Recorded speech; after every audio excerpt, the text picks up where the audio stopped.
Quarantine can be difficult, especially if you're working from home and you rarely leave the house, but can also create a unique obstacle when a couple with teenagers gets married and starts living together for the first time.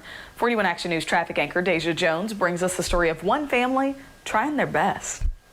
This is the Kessinger family, newly blended together by marriage. So we got married, it'll be 2 weeks on Saturday, and that's when we moved in. Which is no easy task to do during a quarantine, but especially with 3 teenagers.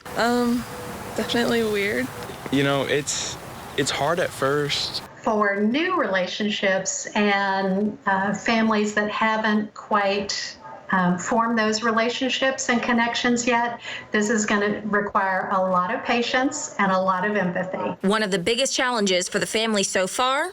You know, I think some of the biggest challenges is, again, just everybody being, you know, kind of around each other. Child and family therapist Carrie Scott tells us that although it is good for the family to spend time together, it's important for the teens to have their own space. As it might be when we're all kind of stuck at home, but especially for teenagers to have their own kind of private space and their own private time. Another challenge that newly blended families may face is discipline. That's one of the most important things, is for all of the parents involved to be on the same page in terms of discipline and to really have kind of standard and consistent expectations for all the kids in the household. And kind of going back to the idea of empathy, just kind of choosing your battles right now. Thankfully for this family, there haven't been any major disagreements. I have these Panera mac and cheese cups that I'm in love with, and I'm like, they're mine, nobody touch them.